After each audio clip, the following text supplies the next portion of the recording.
Hi, I'm Chuck. Obviously, I've been around for a while. I've seen a lot, been through a lot, and I've learned a lot. When I was a child, some of the first things I spoke was why not, how, what. People around me would say, why do you ask so many questions? Why can't you accept things the way they are? I couldn't then. I haven't been able to since. When I was in 4th grade, my parents scraped up enough money to buy me an encyclopedia, and I started reading. Since I lived in the country, this opened up a whole new world for me, things that I'd never known about.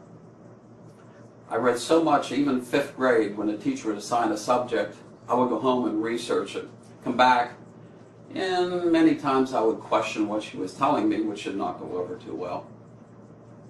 As I grew older, teachers would emphasize that there's no such thing as a stupid question, just stupid people that don't ask questions. So I've spent my life asking questions and finding some answers.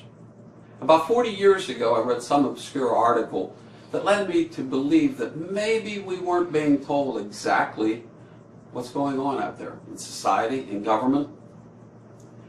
When I first started reading it, it was a lot to swallow.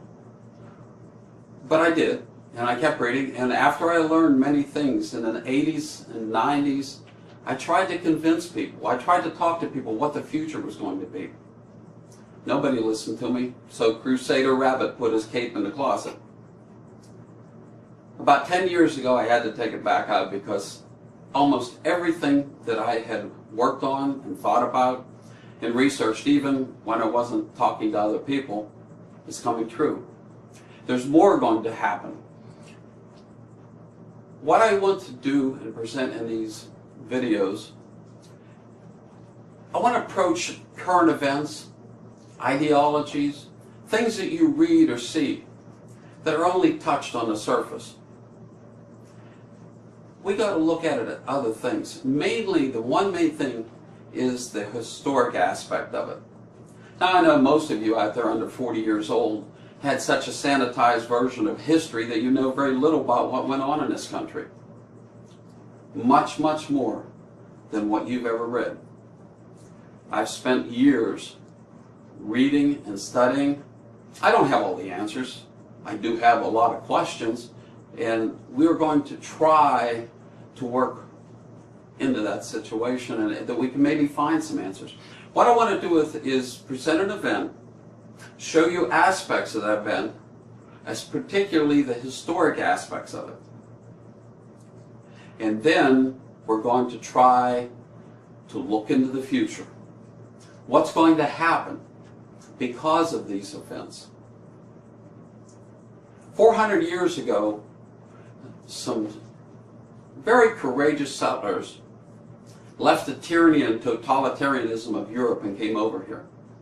Within 200 years, they developed a country unlike any that had ever existed before and will ever exist again. It took a lot of work. Oh yes, many of you out there are going to say they made mistakes. They did horrible things. Yes, all humans make mistakes and do horrible things. But that's the point. People in the 1800s, there were instances where people tried to overthrow this country. Tried to, if nothing else, exert their power and control. Things started changing in 1898. And that's where we'll begin most of the time and refer back to. I'm not going to go into the details now, but this is what we're going to do. Things are happening out there that you need to be aware of.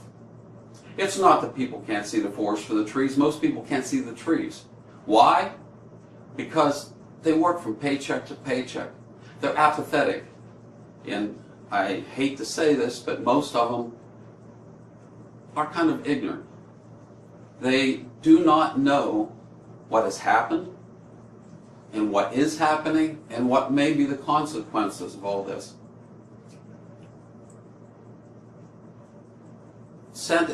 Carlos Santiago said, if you don't know history, you're destined to repeat it. That's a paraphrase, but it's close enough. I read studies where people tend to forget what happened in 2 to 3 generations. Just look at World War I, and 2 generations later we had World War II for the very same reasons. This is why you need to learn. You need to be learning every day of the week. I don't have all the answers. I don't propose to have all the answers.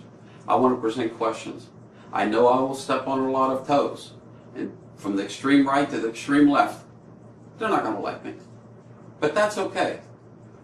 We, the people of this great country, have to be prepared or we're going to lose it. That is the core of this whole presentation. You will always hear me say, well, you have heard the old saying of hope for the best, but prepare for the worst.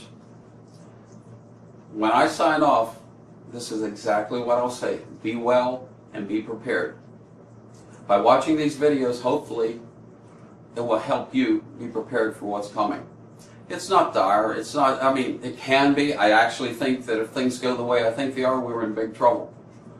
But maybe we can change that. Let's try. Until the next time, this is Chuck. Be well and be prepared.